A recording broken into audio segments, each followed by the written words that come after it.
अरिहन्ताणं णमो सिद्धाणं णमो आयर्याणं णमो उवज्जायाणं णमो लोहे सौवसाहुणम्।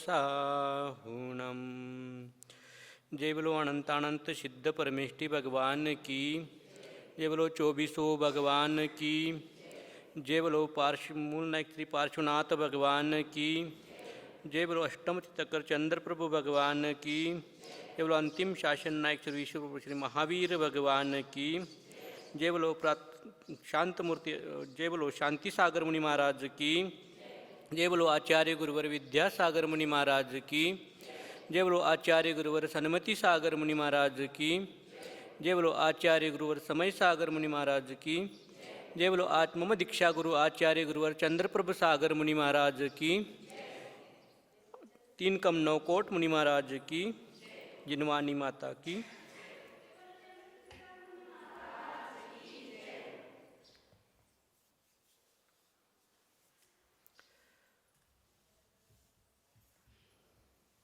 जेवढं होतं तेवढं 2 दिवस सांगितलेलं आहे माझ्याजवळ, पण आणखीन काय आठवत असेल तर सांगण्याचा प्रयत्न करतो। तर आपण इच्छा करतो, सगळ्या काय करत आहोत आपण? सगळ्यांना इच्छा आहेत। इच्छा म्हणा किंवा आकांक्षा म्हणा किंवा अभिलाषा, हे सगळ्या एकाच गोष्टीच्या काय आहेत? वेगवेगळी नावं आहेत। पण हे इच्छा आपण चांगल्या पण करू शकतो आणि वाईट पण करू शकतो। वाईट केलं तर आपल्याला काय होणार आहे? पाप बंद होणार आहे, आणि चांगल्या केलं तरी पण आपल्याला पुण्य बंद होणार आहे। परंतु आपला मागचा विषयच आपण कंटिन्यू करायचा आहे की आपल्याला कुठं जायचं आहे? देवगतीला जायचं आहे। आणि ते देवगतीला जायचं असताना आपल्याला काय करायचं आहे? पुण्य कमवायचं आहे। मग त्यासाठी आपल्याला काय करायला पाहिजे? आपल्या हातनं जर वाईट सोडायचं नसले तर कमीत कमी मी वाईट करणार नाही, वाईट सोडायचं राहून दे, पण कमीत कमी आपण चांगलं तर करत जाऊया। जसं आपण चांगलं करत गेले तर आपल्यापासून काय होणार आहे? वाईट आपोआपच आपल्यापासून होणार नाही, आपल्या हातून होणार नाही। त्यासाठी एक गोष्ट सांगतात की ती गोष्ट अशी आहे की एक चिमणी असते, आणि ती चिमणी जंगलामध्ये काय झालेलं असतं? आग लागलेली असते, आणि आग एवढी मोठी लागलेली असते की सगळे बाकीचे प्राणी काय करतात? भिवून पळून आपापलं प्राण वाचवण्यासाठी निघून जात असतात। आणि ती एक चिमणी असते, ती चिमणी काय करत असते? आपल्या चोचीनं जाऊन त्या बहिरल्या तलावातलं पाणी आणत असते, आणि ते जंगलातली आग विझवण्याचा काय करत असते? प्रयत्न करत असते।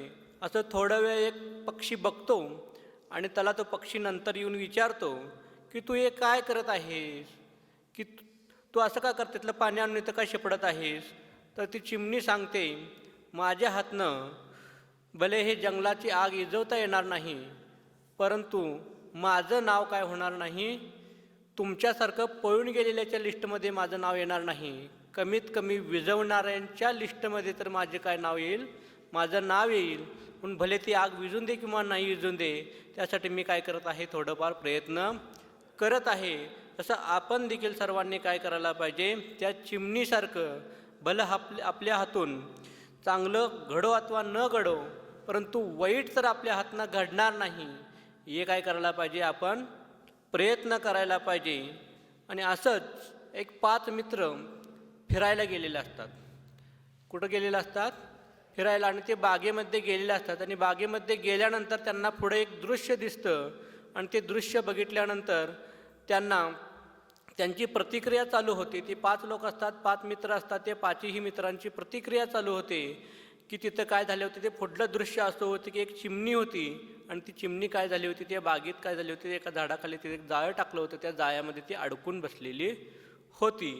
आणि ती चिमणीला बघून 5ही मित्र काय करत असतात? आपापलं मत मांडत असतात की जो पहिला मित्र असतो तो म्हणतो की इथं काय आहे? ही बागच वाईट आहे। काय वाईट आहे? ही बाग वाईट आहे, कारण इथं काय होत आहे? प्राण्यांना अडकवून टाकलं जातं किंवा त्यांची शिकार केली जाते। मग तो पहिला मित्र म्हणतो की ही काय आहे? बागच वाईट आहे। मग त्यातून दुसरा मित्र म्हणतो की काय म्हणतो तो दुसरा मित्र? बाग वाईट नाही, तर तो शिकारी वाईट आहे, कारण त्या शिकाऱ्यानं काय केलेलं आहे? जाळी टाकलेली आहे। त्यामुळे ते चिमणी तिथं काय झालेले आहे, अडकून बसलेली आहे असं दुसरा मित्र म्हणतो.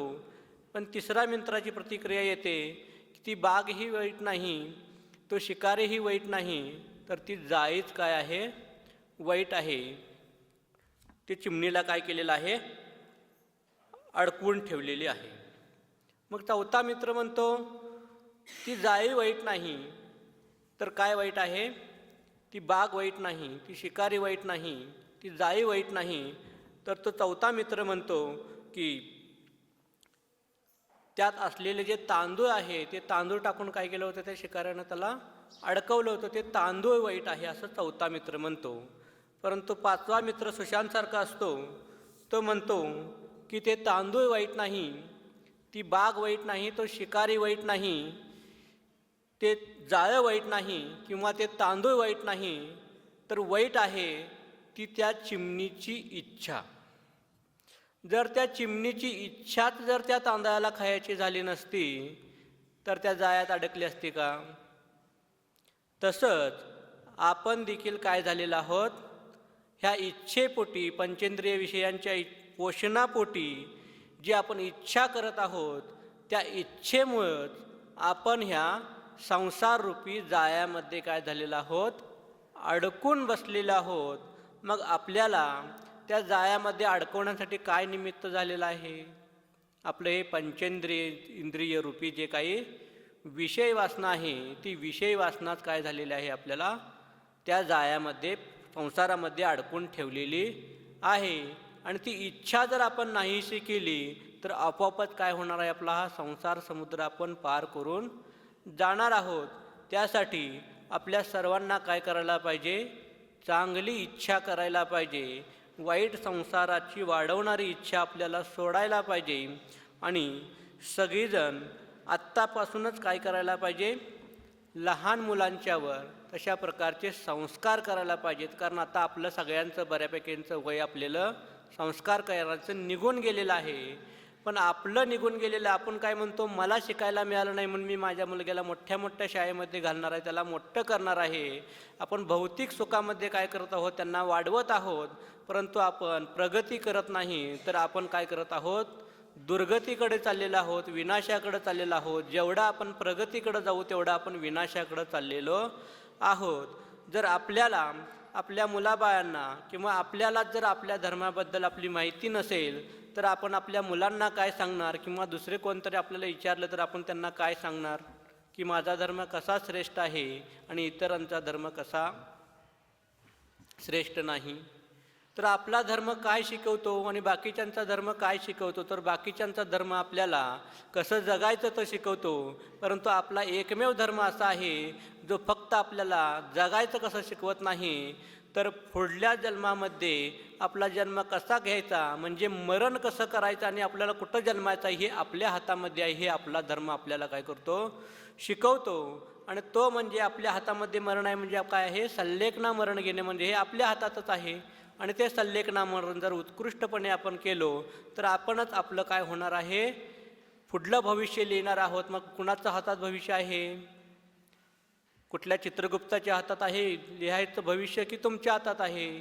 तर तुमच्या आयुष्याचा चित्रगुप्त तुम्हीच आहात. जर जैन धर्मामध्ये, जैन कुलामध्ये जन्माला आलेला आहात तर तुमच्या आयुष्य जे पुढलं तुम्ही जन्मणार आहात किंवा कुठं जन्मायचं आहे याचं जर माहिती किंवा याची जर नोंद करायची असेल तर ते स्वतःच चित्रगुप्त बनून करायला पाहिजे. कारण चांगलंच वागायला पाहिजे आणि चांगलं सल्लेखनामरण केल्याशिवाय आपल्याला पुढला जन्म चांगला मिळणार नाही. आणि ते चांगलं मिळायचं असेल किंवा आपल्याला म्हातारपणामध्ये जर भगवंतांचं दर्शन घडायचं असेल तर काय करायला पाहिजे, आत्तापासूनच आपण आपल्या लहान नातवांना जे असतील किंवा आपले लहान मुलं असतील त्यांना काय करायला पाहिजे, पाठशाळेमध्ये पाठवायला पाहिजे. इथं गावात पाठशाळा चालू आहे का? मग गावात पाठशाळा चालू नसेल, धर्माची माहिती त्यांना मिळत नसेल तर ती मुलं कुठं जाणार, नको त्या जागी जाणार, नको ते सगळं शिकणार. मग तुम्हीच जर त्यांना आत्तापासून तुमचा हात धरून त्यांना चालायला शिकवत असतानाच तुम्ही जर त्यांना मंदिराची वाट नाही दाखवला तर उद्या तुम्हाला ज्यावेळी चालायला येणार नाही त्यावेळी तुमचं नात असेल किंवा तुमचं नातू असेल, तुम्हाला हाताला धरून मंदिरला आणेल का तो? आणेल? जर आपणच आपलं कर्तव्य करायला काय होत आहोत, दूर होत आहोत. आपलं कर्तव्य आहे की नाही चांगलं संस्कार करायचं, की नुसतं तोंडानंच म्हणायचं की मी तुला चांगलं संस्कार केलेलं आहेत नंतर म्हणून तू बिघडलास. मग ते बिघडायला कारणीभूत कोण आहे? मी स्वतःच आहे. जर आपण आत्तापासूनच त्यांच्यावर चांगले संस्कार केलो नाही, धर्माचे संस्कार केलो नाही, तर ते बिघडणार की नाही? मग त्यांना आपण म्हणू शकतो का तू बिघडलायस? बिघडायला कारणीभूत कोण आहे? आपण स्वतःच आहे. आपण त्याला सांगितलंच नाही, मग तो शिकणार कसं? त्यासाठी गावामध्ये सगळ्यात पहिलं जर कुठलं काम करायला पाहिजे तर या पंचकल्याणच्या अगोदर पंचकल्याण कधीही होऊ शकेल, परंतु लहान मुलांच्यावर पंचसंस्कार व्हायला पाहिजेत. म्हणजे पाठशाळा चालू व्हायला पाहिजे. आणि एकदा का पाठशाळा चालू झाली की त्यांना आपोआपच चांगलं काय वाईट काय याची आपोआपच काय होऊन जाईल, माहिती होऊन जाईल. ते आत्ता जे संस्कार होणार आहेत लहानपणी, माती ज्यावेळी कच्ची असते त्यावेळी त्याला आकार देऊ शकतो, माती पक्की झाल्यानंतर त्याला आकार देऊ शकत नाही. त्या प्रकारेच आपण आपल्या लहान मुलांना काय करायला पाहिजे, जेपर्यंत लहान त्यांचं शिकायचं वय असतं त्याच वेळी त्यांना काय करायला पाहिजे, आपण धर्मशाळेमध्ये म्हणजे जिथं धार्मिक शिक्षण मिळतं अशा पाठशाळेमध्ये त्यांना आणून काय करायला पाहिजे, सोडायला पाहिजे. त्यांच्यावर ते संस्कार करायला पाहिजेत. कमीत कमी रोज नसलं तर शनिवार रविवार तरी काय विना 2 दिवस काय करायला पाहिजे, पाठशाळा घ्यायला पाहिजे, त्यांच्यावर संस्कार करायला पाहिजेत. आणि ते संस्कार झाले तर आपला धर्म टिकणार आहे. आणि ते संस्कार झाले नाही तर आपण आपला धर्म आपल्या स्वतःच्या हातानंच काय करत आहोत, संपवत आहोत. आणि तो धर्म संपवण्यासाठी दुसरं कोणी जबाबदार नाही, तर तो धर्म संपवण्यासाठी आपण स्वतःच आहोत, काय आहोत, जबाबदार आहोत. आणि आपणच म्हणायचं की आमची लोकसंख्या कमी व्हायला लागली, आमचा धर्म कमी व्हायला लागला, पण कमी होण्यासाठी कारणीभूत कोण आहोत, आपणच आहोत. का आहोत? मी जे सांगणार आहे ते जे ऐकणार आहे त्यांनी अन्यत्र घ्यायचं नाही, ज्यांची कोण असतील त्यांनी. परंतु अशी एक गोष्ट आहे की एक गाव असतं, गाव कुठलं, ही गोष्ट मी 2 दिवसापूर्वी एका ठिकाणी सांगितलेलं आहे, त्यांना ती माहीत आहे, परंतु मी सगळ्यांना समजावी म्हणून मी सांगत आहे. एक गाव असतं, ते गाव म्हणजे कुठलं, खंडेराजुरी. तर त्या खंडेराजुरीमध्ये 2 प्रकारचे लोक असतात. हे माझं काही नाही, हे जे आहे ते आचार्य महाराजांचं आहे आणि त्यांच्याकडूनच मी ऐकलेली ही गोष्ट आहे ती तुम्हाला सांगत आहे. की खंडेराजुरी गावामध्ये 2 प्रकारचे लोक राहत असतात. आणि ते लोक म्हणजे एक असतो तो श्रीमंत असतो, आणि तो श्रीमंत काय करत असतो, त्याचे जे मुलं असतात ती शिकण्यासाठी काय असतात, परदेशामध्ये असतात. आणि त्यांनी जात असताना आपल्या आईवडिलांची सोय खूप चांगल्या प्रकारे काय केलेलं असतात, करून गेलेलं असतात. नोकर चाकर त्यांना इथून उठून तिकडं बसायची सुद्धा काय नाही, मुभा नाही. त्यांना हाताला धरून सगळं काही करण्यासारखी त्यांची सोय करून गेलेलं असतात. त्यांना ताजं गरम गरमसुद्धा बनवून काय केलं जात असतं, भोजन त्यांना भरवलं जात असतं. अशा प्रकारचे एक घर असतं. आणि एक दुसऱ्या प्रकारचं घर असतं जे एकदम साधी झोपडी असते. जसं ऊस तोडण्यासाठी लोक येतात ती झोपडी बांधतात तशी झोपडी असते. त्याच्यामध्ये सुद्धा एक मुलगा असतो आणि तो मुलगा आणि त्याचे देखील आईवडील असतात. आणि तो मुलगा देखील काय करत असतो, स्वतःच्या हातानं गरम गरम करून काय करत असतो, आपल्या आईवडिलांना भोजन करवत असतो. तर याच्यामधलं सगळ्यात सुखी घर कुठलं असणार आहे, झोपडीमधलं असणार आहे की मोठ्या बंगल्यामधलं ज्याचे नोकर चाकराच्या हातनं खाणार आहेत आईवडील सुखी असणार आहेत? ऐकूया ना मला. झोपडीमधलं का? आईवडिलांची सेवा कोण करणार आहे, स्वतः जो मुलगा आहे तोच करत आहे. आणि जो परदेशात आहे तो काय सेवा करणं काय, मग तो पण चांगली सोय करूनच गेला की यथेच्छ सोय, झोपडीवाल्यापेक्षा पण चांगली सोय करून गेला आहे.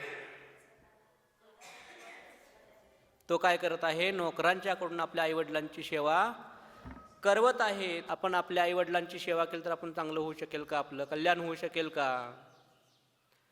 कोण मग सेवा करायला पाहिजे आपल्या आईवडिलांची, जिनवानीची, जिनेंद्र भगवंतांची सेवा कोण करायला पाहिजे? आपण त्यांचे पुत्र आहोत तर आपणच करायला पाहिजेत. मग त्यासाठी जिनवानीची जे काही व्यवस्था असेल ती जिनवानीची व्यवस्था करायला पाहिजे. भगवंतांची व्यवस्था म्हणजे काय करायला पाहिजे, तुम्ही लोकांनी येऊन त्यांची जे काय अष्टक पूजन असतं ते तुम्ही करायलाच पाहिजे. येऊन त्यांचं काय करायचं आहे, एक अर्घ्य चढवायचं किंवा आपलंच थोडंसं घरातून जल घेऊन यायचं आणि त्यांचं काय करायचं आहे, अभिषेक करायला चालू करायला पाहिजे. हीच त्यांची काय आहे, सेवा आहे. मग ते आपण जर नाही चालू केलो, दुसऱ्यांच्या हातूनच जर आपण करू लागलो, तर मगाशी सांगितलेल्या गोष्टीपैकी काय होणार आहे, आपण त्यांची सेवा शुश्रूषा अभिषेक पूजन करू लागलो, दुसऱ्याच्या हातून जर नाही करवलो, आपल्याच हातून करवलं, तर पुण्य कुणाचं वाढणार आहे, जो करल त्याचं वाढणार आहे. आपण आपल्या घरातल्यांना, पुरुष लोकांनी आपण आपल्या घरातल्यांना काय करायला पाहिजे, स्वतःच्या हातानं अभिषेक केलेलं गंधजोग काय करायला पाहिजे, आपल्या मुलाबाळांना द्यायला पाहिजे. त्याच वेळी काय होत असतं, जर गावातले श्रावक येऊन भगवंतांची सेवा शुश्रूषा अभिषेक पूजन करू लागले, तर तिथल्या भगवंतांचं जे महिमा असते ते काय होत असतं, वाढत जातं असते, आश्चर्य घडत असतात. आणि आपणच जर त्याच्यापासून जर दुर्मिळ राहिलो, दूर राहिलो, तर जे असलेलं जे लोक ज्यांच्या हातून आपण करवत आहोत ते त्यांची सेवा करत आहेत, परंतु त्याचा अतिशय काय होणार नाही, वाढणार नाही. त्याचा अतिशय जर वाढवायचा असेल, तर आपण आपल्या लहान मुलांना देखील काय करायला पाहिजे, त्याचं अभिषेक करायला त्यांना सांगायला पाहिजे. आपले जे मोठे बंधुभाऊ आहेत त्यांनी देखील यायला पाहिजे, भगवंतांचं अभिषेक पूजन चालू करायला पाहिजे. तरच काय होणार आहे, या गावची प्रगती होणार आहे, भगवंतांची महिमा वाढणार आहे आणि आपला धर्म काय होणार आहे, वाढत जाणार आहे. आणि अशीच मी सगळ्यांच्या समोर इच्छा, भगवंतांच्या चरणी इच्छा करतो की माझ्या लहान लहान भावांना तुम्ही पाठशाळेमध्ये पाठवून द्याल, गावामध्ये पाठशाळेची सुरुवात होईल आणि जे मोठे माझे भाऊ किंवा वडीलधारी माणसं असतील त्या सगळ्यांनी येऊन आपल्या वडिलांची आणि आपल्या माईची म्हणजे जिनवानी मातेची आणि वडिलांची म्हणजे जिनेंद्र भगवंतांची अभिषेक पूजनाला चालू करतील, अशीच सगळ्यांची अपेक्षा करतो. आणि जिनेंद्र भगवंतांच्या चरणी प्रार्थना करून मी इथंच मी माझ्या वाणीला विराजमान देतो. जय बोलो 24 भगवान की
चंद्रप्रभू सागर मुनी महाराज की